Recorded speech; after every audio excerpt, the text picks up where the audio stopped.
Sentipensantes, ¿cómo están? Somos Juan Camilo, Lucho, Rafa y Felipe y bienvenidos a un nuevo video.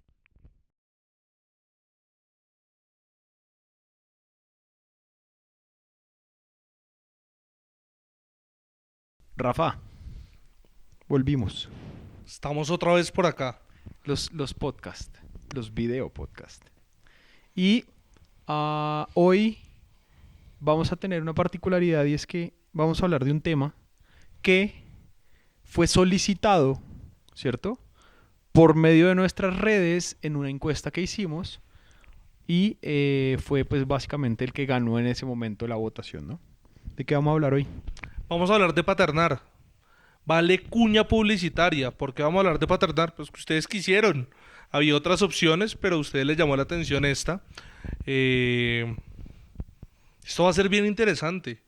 Sí, porque vamos a hablar de paternar como psicólogos, como terapeutas y como niños.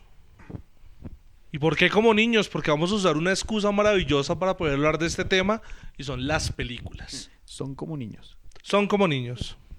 Y vamos a hablar mucho de el mayor referente durante muchos años de lo que era una familia y es Disney y Pixar.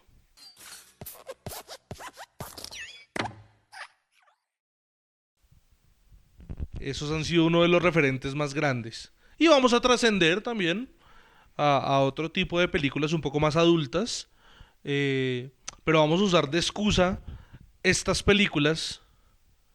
A ver, ¿qué es eso de paternar? ¿Cómo les va sonando? Bueno, para iniciar vamos a movernos en unos ejes. La idea es preguntarnos primero qué es esto de paternidad y cómo se juega, porque pues no todos los padres son iguales, hasta eso empieza a ser el primer modelo, ¿no? La paternidad es muy propia de cada modelo familiar, pero en eso se dan ciertas dinámicas como paternidad de rechazo, el padre ausente, el padre presente. Y veremos cómo en Disney usualmente se repite este patrón, ¿no? De dejar el padre de lado, en esas construcciones que veíamos, la niña princesa, el niño príncipe, el padre ausente se da un poco más frecuente de lo que se esperaría, ¿no? Entonces vamos a usar estos ejemplos para empezar a hablar del tema. Bueno, ¿qué podemos hablar de la paternidad? Desde mi caso empieza a ser una función. El ser padre es un rol más que una persona puntual. ¿Sí? Es algo que haces y ejecutas en relación al cuidado de un niño, que hemos visto bastante cuando falta el padre, a veces esa función se cumple de otras dinámicas, no necesariamente hasta es el género, ¿no? Puede paternar una abuela, puede paternar a alguien que es la pareja de la madre, ¿sí? Hasta un tío. Pero ¿qué es esto de paternar? Pues básicamente desde el psicoanálisis empieza a ser el poner límites, es la acción puesta como ejemplo, ¿no? Claro, desde el cuidado, pero es el ejemplificar los límites ya un poco opuesto, que después tal vez lo hablemos de maternar, que es el integrar.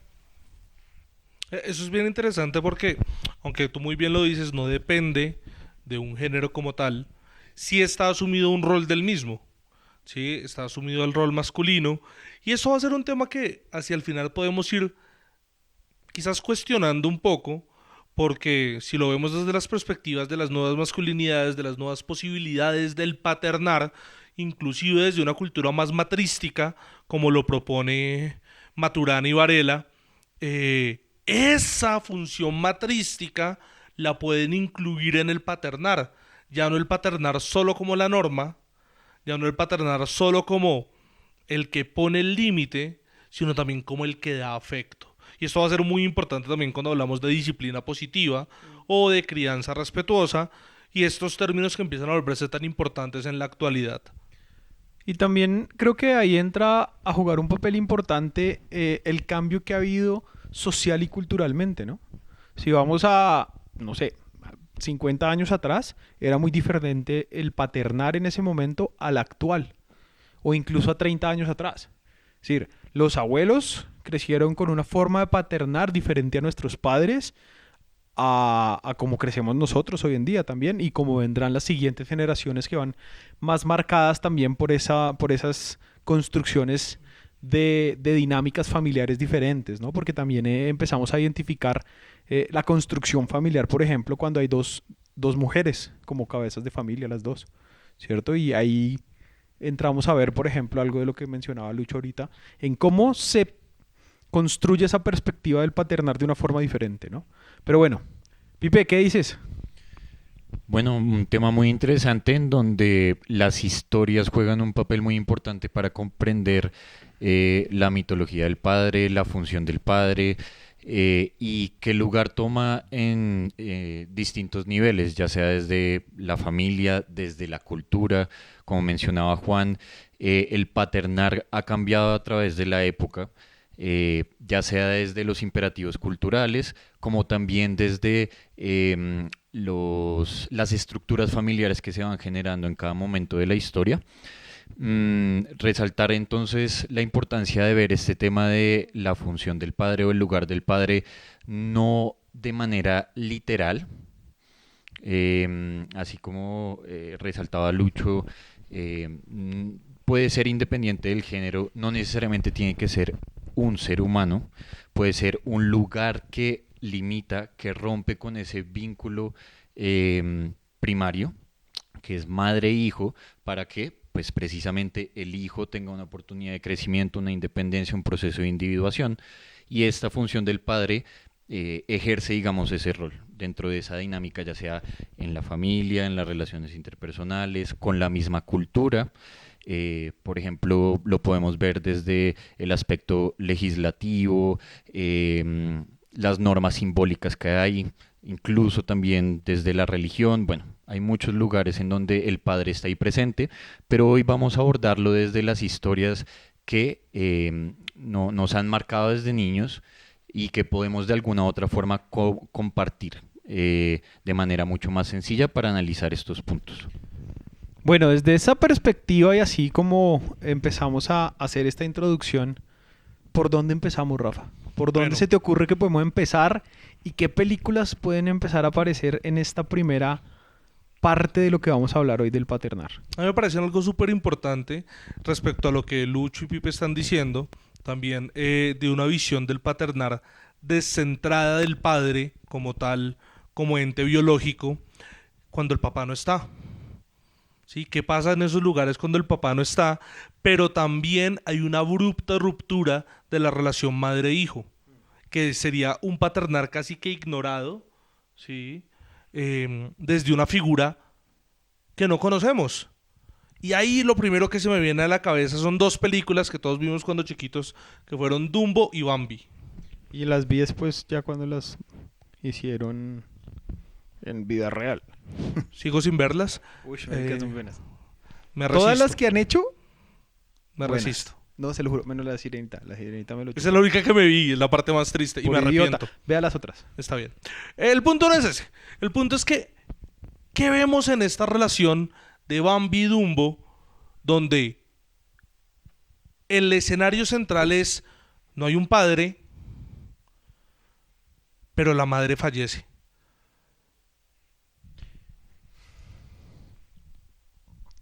Siento que empieza a aparecer uno de los factores más complejos y es la ausencia, ¿no? La ausencia desde la perspectiva de no estar presente, porque hay formas. No estar presente porque no lo mencionan, básicamente, ¿sí? Y si lo ponemos en el contexto del reino animal, ¿sí?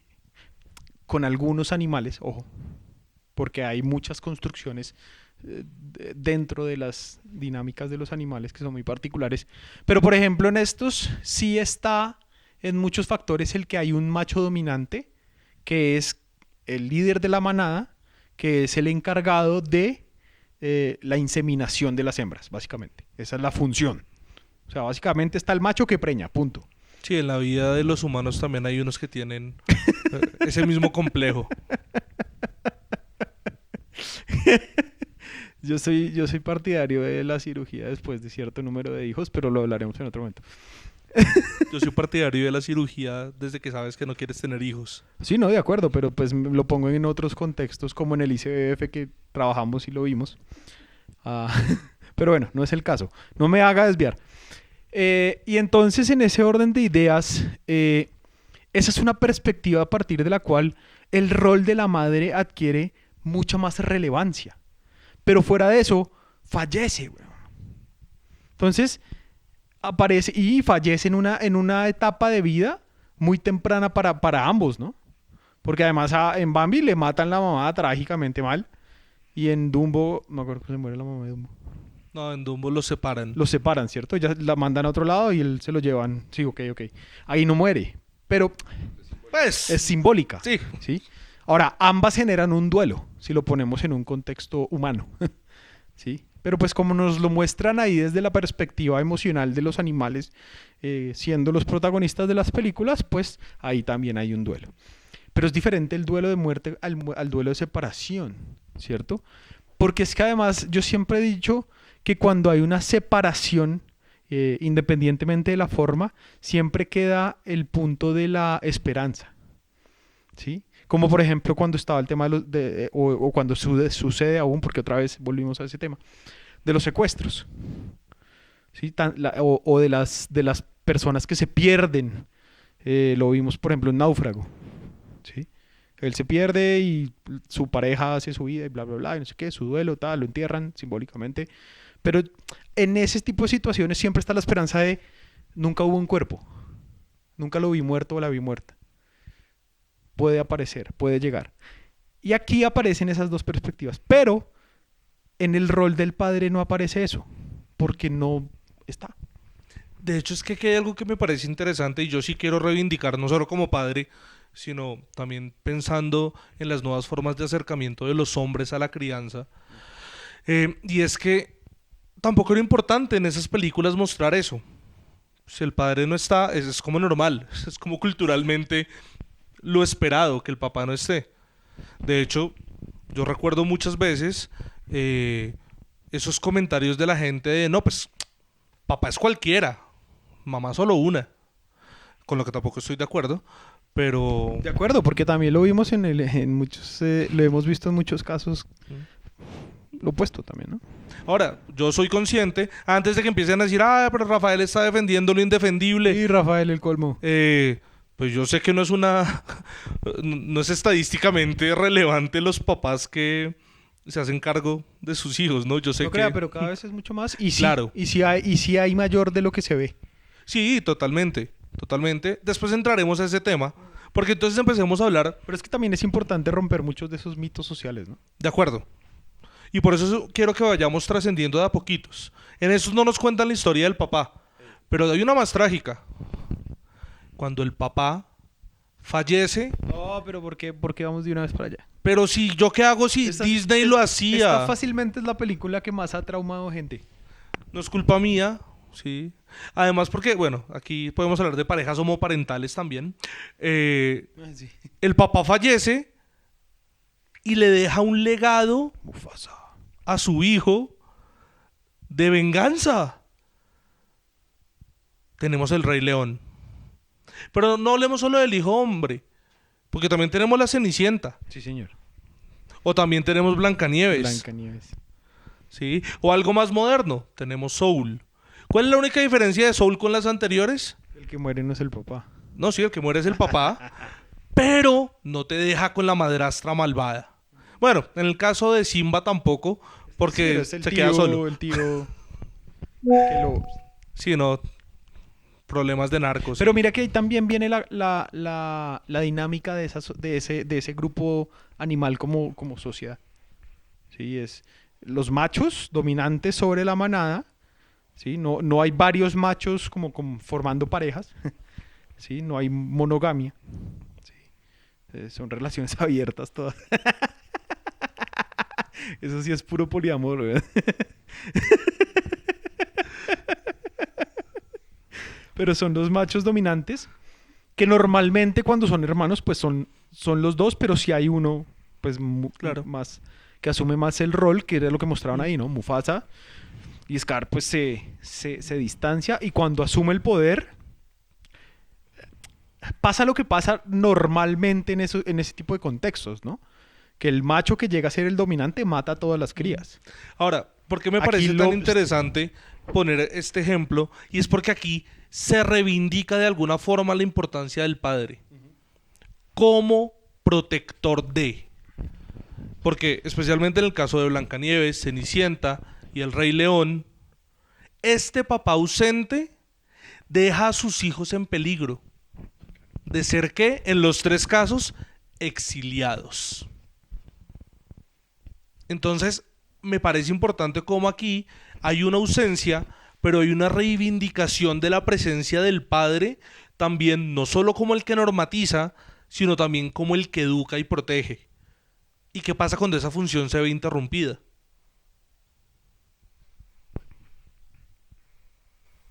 Que esa función, bueno, depende de la historia que nombres, esa interrupción juega diferente, ¿no? Lo que hablamos en ese Rey León, hay unas resiliencias, hay unos vestigios de ese padre, hasta su búsqueda, hasta hacer esta dinámica de venganza y propia hasta de los leones, que es pelear entre machos a ver quién lleva la manada, que justamente lo hace el hermano, y el camino que toma Simba precisamente es volver allí a pelear, y lo hace gracias a esa ayuda de un padre místico que además de un suerte de chamán logra como aparecer y guiar ese camino de pertenecer, ¿no? De identidad, de agruparse. Muestra cómo en esta construcción de identidad donde juega función paterna y materna está esa falta, ¿no?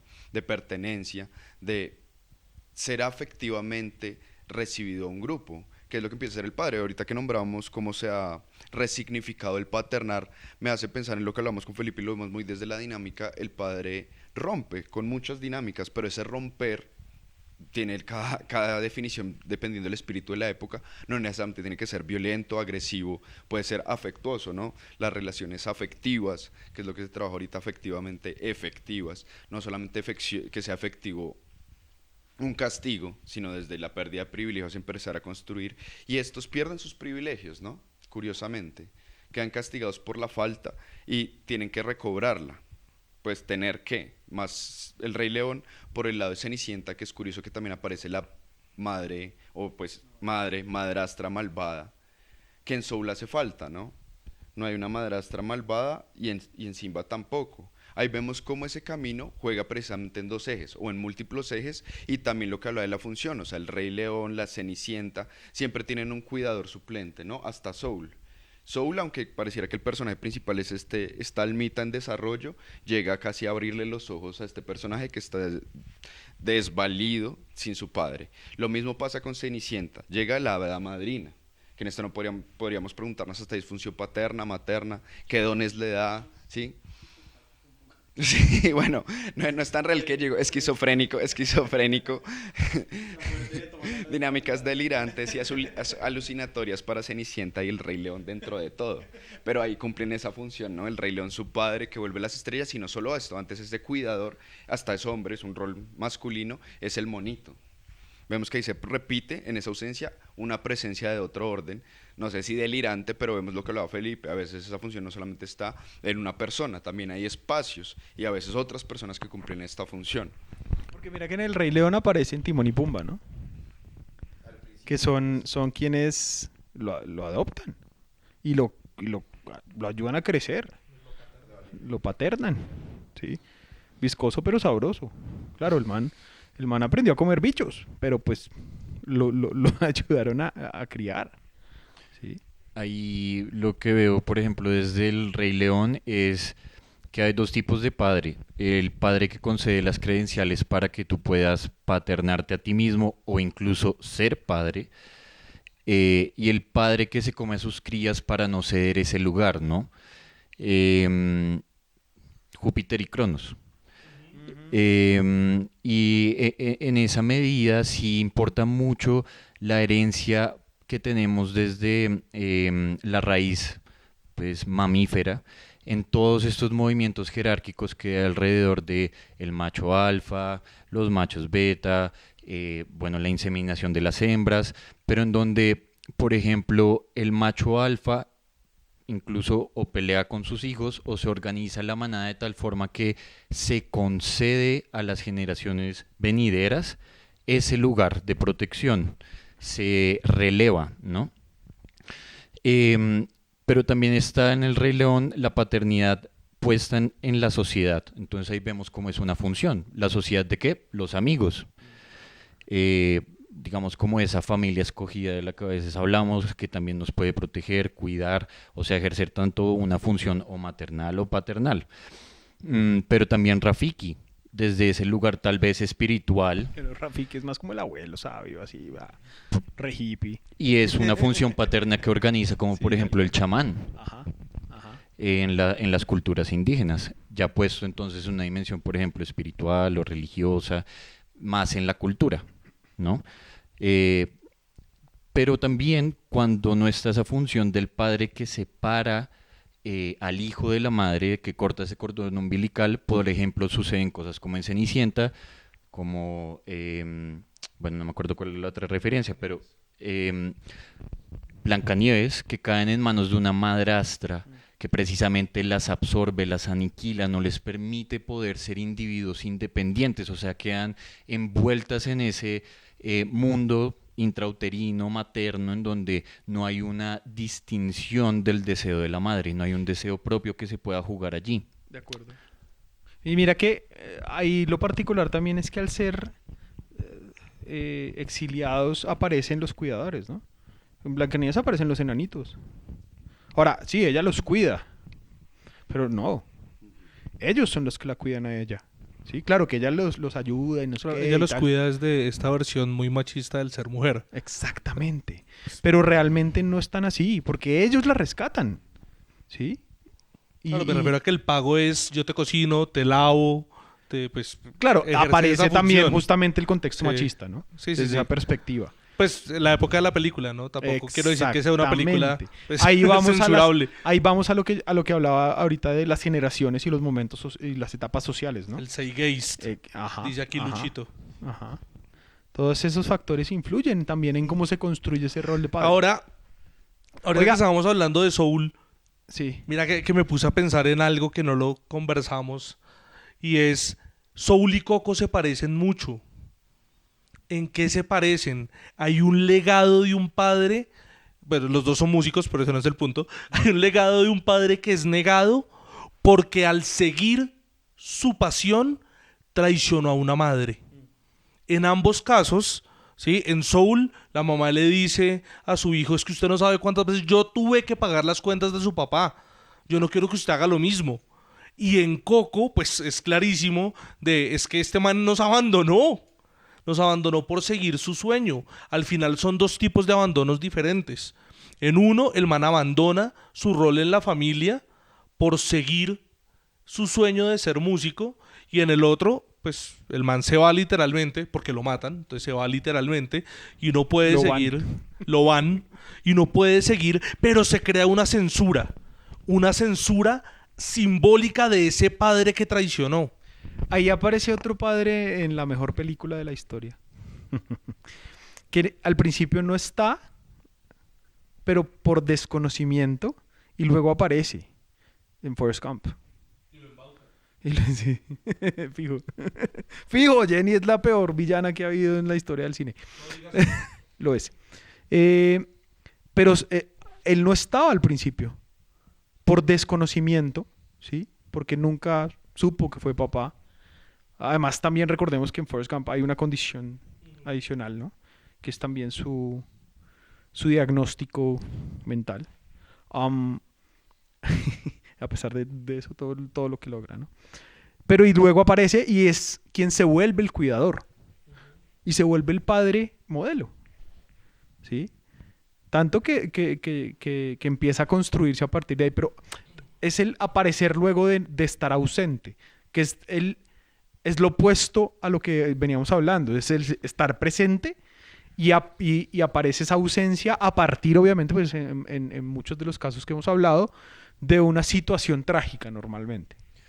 Que, por ejemplo, ahí precisamente desde Soul y Coco, el padre aparece en la función desde la música. Porque es desde allí que hay una separación con el deseo de sus madres de que ustedes tienen que ser así, yo quisiera que ustedes fueran distintos a sus padres, en donde esa censura también genera una difusión identitaria, que precisamente es lo que permite como desarrollar una historia del personaje que está buscando poder integrar aquello que la mamá niega del padre, ¿no? Y en esa medida, cuando ellos conectan o integran esa función del padre, es que también se permite una reconciliación con la madre. desde el lugar ya de un individuo o hijo adulto, llamémoslo hijo independiente, ya no hijo niño simbiótico dentro del deseo de su cuidadora. Bueno, ¿y qué tal si vamos trascendiendo hacia otra construcción de ese paternal? Hablemos de qué pasa cuando el papá está, pero es el papá quien rechaza a su hijo. O sea, está pero no está. Está, pero no está. Genera un poco este vínculo psicótico, este doble vínculo con su hijo. Tarzán es un buen ejemplo de eso. Sí, yo sé que el papá es adoptivo, pues es un gorila, pero hay un rechazo. Pero no solo ahí, Él nunca supo cómo ser papá. pobrecito. Porque lo mismo pasa Pero es que en eso se dice El muchas jorobado de veces, ¿no? Notre Dame. Sí, señor. Es que eso se dice muchas veces. Es que nunca supo cómo ser papá. Y hay una que nosotros habíamos incluido ahí, en lo que estuvimos conversando, donde está la Sirenita, que la Sirenita es más este padre con hija en edad adolescente, espero no ser como él en unos años, Ahorita hablamos del proceso autorreferencial. gracias, y habíamos hablado de Mulan, pero me puse a echar cabeza, Nunca me vi Mulan. y con Mulan pasa algo bien curioso, porque si hay un rechazo, pero hay un rechazo no de la hija solo por ser la hija, que es lo que más o menos se retrata en El Jorobado y en Tarzán, sino la hija que rompe un legado familiar. Entonces ya son rechazos diferentes. Pero ¿sabe también dónde pasa? Un poco en Aladdin. O sea, esa construcción de su relación rompe con ese ideal de padre. ¿Sí? Y eso es lo que hace que genere un choque en ese caso. No se ausenta, pero sí genera un conflicto importante hasta que bueno, ya toda la aceptación y demás. Pero durante el nudo se genera un poco esa distancia y esa ausencia, ¿no? Y están también en esos factores o en esas situaciones el demostrarle al papá. Exacto. Ahí juega lo de delegar, ¿no? Cuando hay una delegación correcta o no. Hay precisamente un juego con el deseo del cuidador. Que vemos que en Mulan se presenta. Y también lo que tú decías en Aladdin. Ahí siempre hay un padre que no está de acuerdo con las decisiones de la hija, pero es muy este juego de adolescente, ¿no? El tira y afloje de ese deseo en construcción. En cambio, en Tarzán hay un rechazo de entrada, de raíz, hasta por la especie. Pero incluso en ese rechazo, mira que pasa lo mismo. La fase esencial de Tarzán es: yo quiero que me acepte mi papá. De acuerdo. ¿Qué tanto puede influir un poco esa construcción? Y vamos muy aquí a hacer un poco referencia a Edipo y Electra. Ese vínculo padre-hija y ese vínculo padre-hijo. Pues yo creo que es que lo primordial es eso, y es darnos cuenta que, empecemos esto, lo que hemos hablado hasta el momento, estamos hablando del influjo negativo del padre en el hijo, del hijo que quiere ser como él, ¿sí? En la pelea de fuerzas, y del padre en la hija, que la hija quiere satisfacer lo que su padre desea. Es muy común, no sé si se han dado cuenta, yo no he escuchado mucho esto en relatos de hombres, más sí lo he escuchado de mujeres. De parte de mi desarrollo fue tratar de ser el hijo que mi papá quería, pero yo era una niña. Yo nunca he escuchado la historia de yo traté de ser la hija que mi papá quería, pero yo era un niño. No sé si ustedes habrán escuchado esa historia alguna vez. Nunca. De esa manera, no, nunca. Y todos sí, de acuerdo. Pero mira que si lo vemos desde esa perspectiva también está primero, pues son hombres poderosos, ¿no? Pues el papá de Ariel, pues es... y el papá se me olvidó la de Aladdin, ¿cómo se llama? Bueno, Yasmín también es un tipo poderoso, el sultán. Y en el caso, pues, de Tarzán es el rey de la selva. Porque pues el rey de la selva es los gorilas, los leones no, porque no están en la selva. Y desde esa perspectiva, eso, ¿no? Ese reconocimiento también de poder, ¿sí? De figura autoritaria, de figura casi que, ¿sí? que es el querer demostrar, pero también hay una perspectiva en ella, sobre todo de esa admiración, sí, mi papá es lo máximo y tengo que hacer todo para satisfacerlo hasta que entro a la adolescencia y me vuelvo rebelde. Que ahí, por ejemplo, bueno, desde Tarzán está el Pobre tema de el padre que no le concede la credencial al hijo de poder entrar en el pacto social, porque precisamente también el conflicto que sucede es la conexión de Tarzán con la cultura humana y cómo la cultura humana pone en peligro la selva, hogar de su padre adoptivo, ¿no? Que por ejemplo, ahí también hay un conflicto desde ese padre adoptivo que, aunque pues haya tenido esa resistencia con precisamente la diferencia de especie que había entre los dos, sí estuvo presente. Mal que bien estuvo presente. Entonces también era un conflicto de, bueno, yo lo paterné, pero él te está buscando también esa función paterna en la reconexión con su cultura original, ¿no? Que es cuando empieza bueno, a estar no me acuerdo la chica, con Jane y, bueno, los exploradores que llegan a la selva. Ahora bien, desde la sirenita y esta posición de la adolescente que trata de desafiar ese deseo paterno, hay un elemento muy interesante desde la sirenita y es que pierde la voz. ¿Mm? En el momento en donde trata de dar ese paso hacia la humanización, pierde la voz, quitada por su padre. ¿Mm? En el Pero eso es momento muy en que simbólico, ella explora precisamente tener una pareja. Entonces también ahí está como ese juego del Edipo. Bueno, en el psicoanálisis hubo una etapa que se le llamó el complejo de Electra, pero se puede entender en términos generales como el complejo de Edipo. Y en Mulan, por ejemplo, también tiene que ver con no solo el desafío al padre en la familia, sino el desafío al padre en la cultura. ¿Y eso no pasa también en Pocahontas, si no estoy mal? ¿Cierto? Sí, Que claro, es muy similar, ¿no? Pero sí, ahí hay esa ruptura estructural en la familia, ¿no? Ese retar la jerarquía que es muy marcada en esas estructuras familiares que nos plasman aquí, ¿no? Eso ahí sí se marcan muchísimo. claro, y eso pone algo más que todo en las películas viejas, no sé si lo logran notar, y es que siempre esta mujer que reta a su padre le va mal. En cambio, este hombre que reta a su padre crece en el proceso de retar a su padre. Y volvemos a la etapa en la que se criaron, Sí, en la que se crearon esas películas y en la crianza y tal. pero ¿por qué me gusta hacer hincapié en esto? Porque las que vamos a hablar ahorita empiezan a hablarnos de otra historia. Y entonces empecemos a hablar donde están presentes. Y empecemos cuando están desafortunadamente presentes. Una es viejita, que es Pinocho, y la otra, pues ya no sé si puedo decir que es contemporánea, porque creo que también ya es viejita, que es Buscando a Nemo. Aquí tenemos padres presentes, Sobreprotectores, sobreprotectores, ambos. sí, bastante, pero ambos con mucho miedo.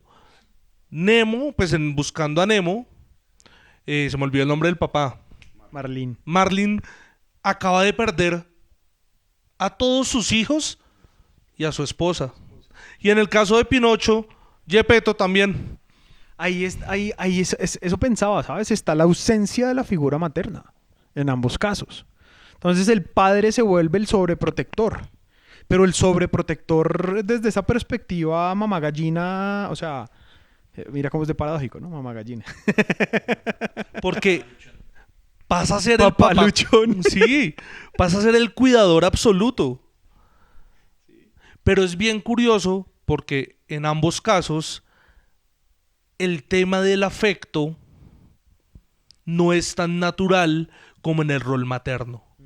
Y eso también nos pone en una discusión que hemos resuelto en algunos lados, y es cómo no nos enseñan, o cómo nos privan, no es que nos enseñan, muchas veces a la figura masculina encarnada en el cuerpo del hombre de ser proveedor de afecto. Y todo eso empieza por el sesgo emocional que genera la sociedad, ¿no? con todo eso de que si expresas tus emociones eres débil y que los hombres no lloran y toda esa carreta social tan dañina que ha jodido tanto a los hombres a través de las épocas diferentes, ¿no?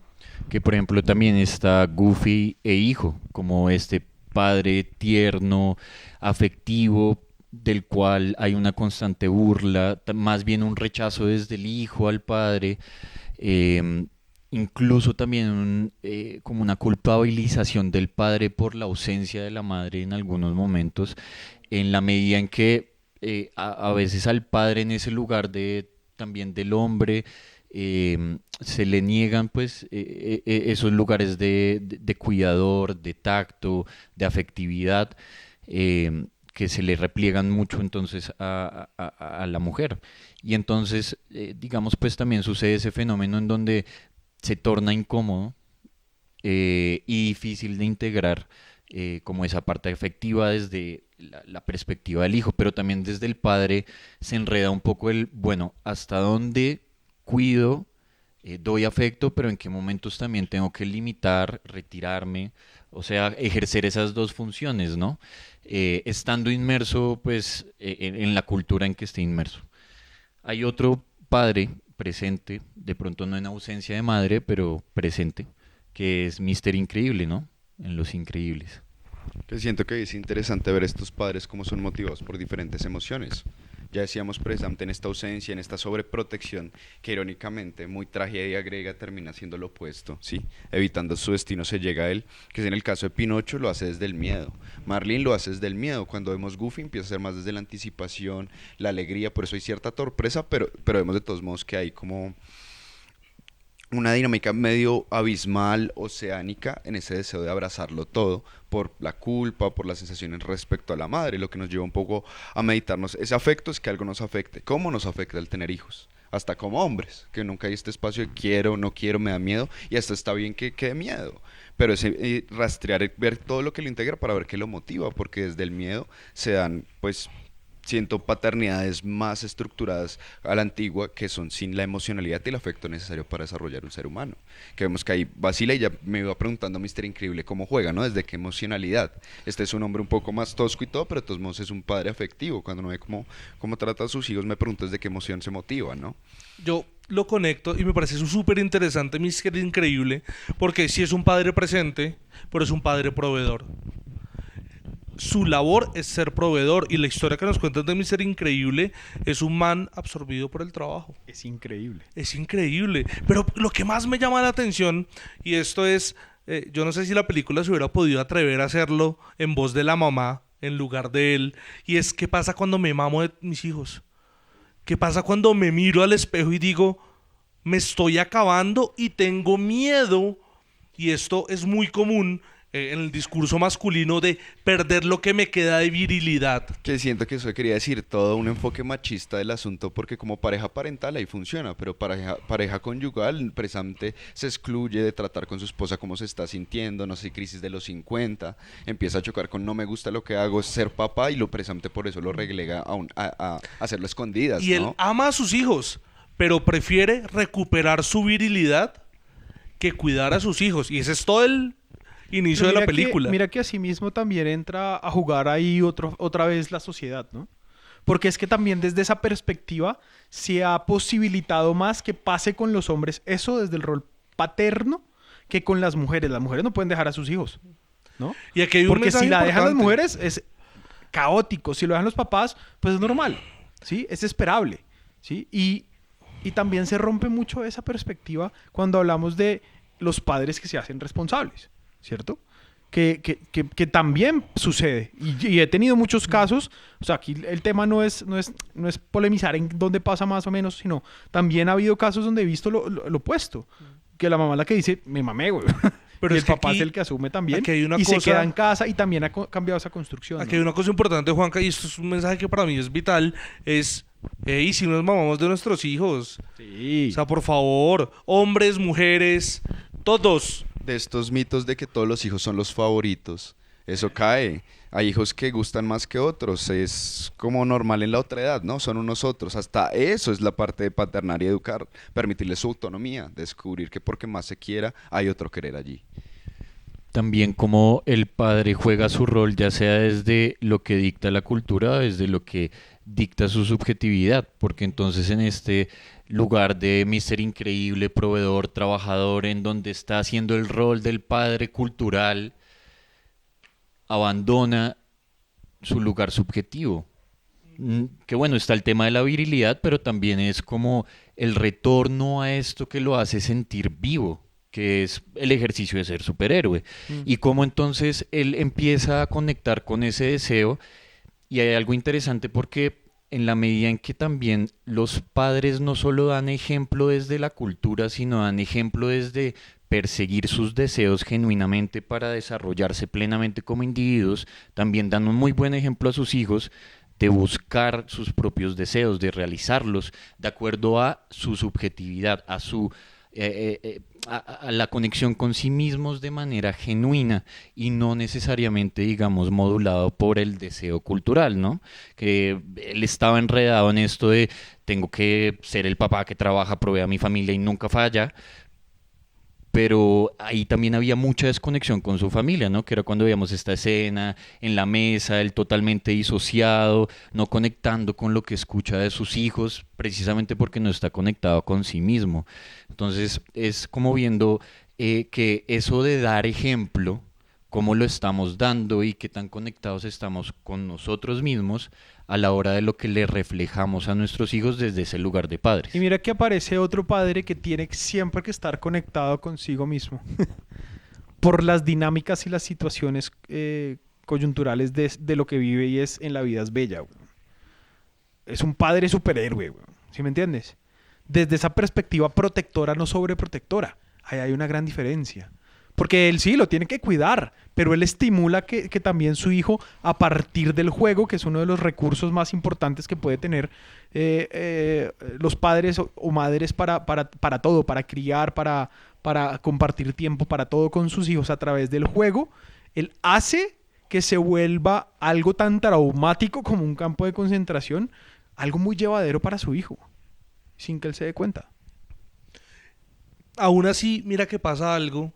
Y es que este hombre sí renuncia, igual que lo que estábamos hablando con Mister Increíble, renuncia en algún momento a lo que él puede ser. Porque no tiene de otra. ¿Sí? Que pongamos el siguiente ejemplo que tenemos ahí. En No se aceptan devoluciones. Este hombre renuncia a todo por la felicidad de su hija. Bueno, aquí hay unas condiciones particulares, ¿no? No era como que fuera a ser papá toda la vida. Y a este sí lo engañaron, además. Y tampoco iba a ser papá toda la vida. Sí, eso también es importante. Pero el otro en la vida es bella tampoco. Exacto. Entonces, pero si pasa algo ahí muy crudo, pero es lo que Pipe decía en el ejercicio de paternar. Yo no puedo enseñarle a mis hijos, ni puedo darles este mensaje de, hey, es que yo me sacrifiqué por usted. Yo sacrifiqué mis sueños por usted. Porque es que esto no es un discurso de hombres o de mujeres, yo lo he escuchado en ambos. Sí, de acuerdo. Yo sacrifiqué todo. No. Pero mira que ahí también choca con otro discurso que está muy asociado a ese tipo de situaciones, es el sacarse el pan de la boca para dárselo a los hijos, que es también supremamente dañino, ¿sí? Porque Claro. es volver el rol paterno, materno, cualquiera de los dos, prioridad por encima del rol personal. Y ahí se invalida al individuo como persona para solo volverse padre o madre. Y eso tampoco está tan bien. Y aquí hablemos entonces del mayor reto de ser padre. Ser su rol personal, tener un rol de pareja y tener su rol de padre. Nutrir los tres. A veces jugar con los tres. Y aquí entonces va nuestro papá ejemplar.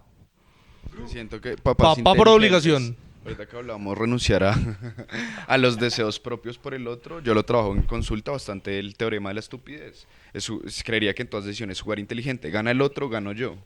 Pierdo yo, gana el otro. Eso es altruista, dirían algunos, que hasta en este lenguaje cultural es No esperable, existe. pero es incauto.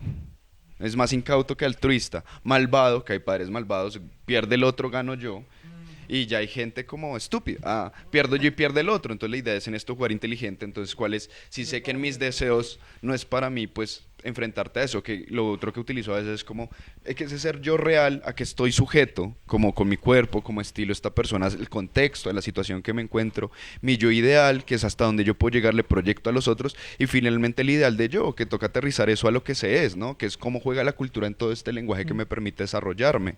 Teniendo eso claro, oscilando entre lo que se puede ser, tal vez esto no se proyecte, no se deposite en otros, que son los hijos, y tienen que hacer eso mismo, y pues ojalá desde el sentido propio más que el sentido cultural. Lo que vemos en el tiempo cambia y en los lugares también, pero siempre hay algo que se mantiene, que es desde el afecto, el cuidado del otro, que ya lo veremos en estos padres un poco. Vamos con el último, que es bien interesante. Y digo papá por obligación, porque se metió una embalada al volverse papá el man, pero en el tránsito el man se vuelve un papá una chimba porque sigue pensando en sus deseos, sigue pensando en su comunidad, sigue pensando en su pareja, pero nunca deja de ser papá. Yo creo que esto no se lo esperan muchos.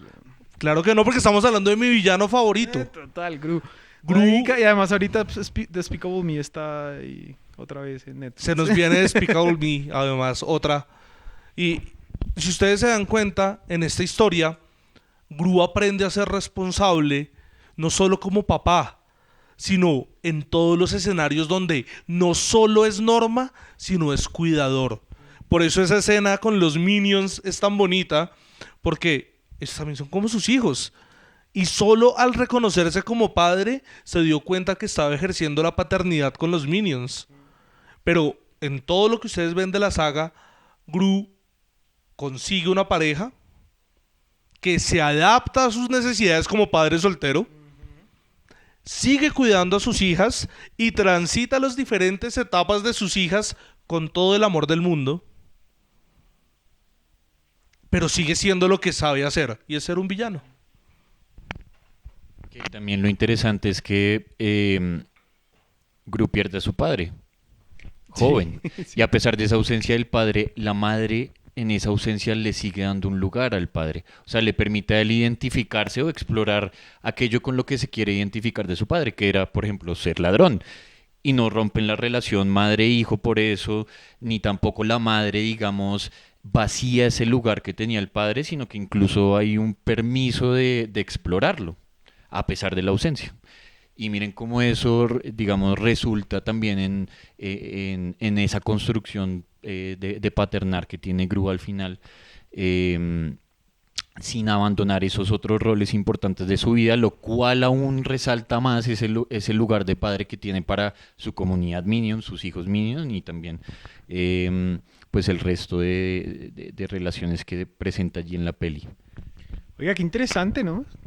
Transitar por las diferentes películas que hemos hablado hoy desde esa perspectiva del paternar. ¿Con qué podríamos cerrar hoy, Rafa? ¿Qué crees? A mí me parece súper importante siempre hacer este llamado, y es que paternar es una decisión, ¿sí?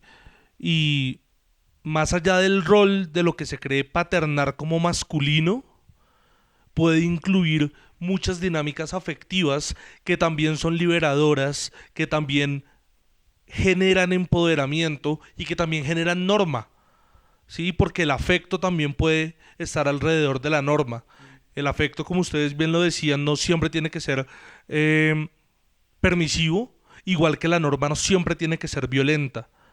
Pero siempre es un llamado a, primero, yo voy a defender que el papá es una figura importante dentro del desarrollo de la familia.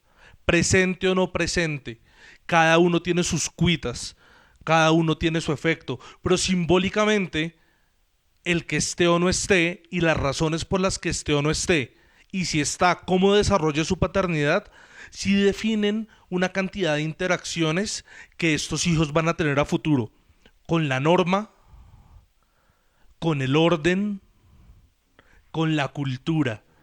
Entonces me parece súper importante rescatar la figura del paternar, pónganlo en el tipo de pareja que quieran. Hombre, pues nada, creo que esta es una buena forma de cerrar.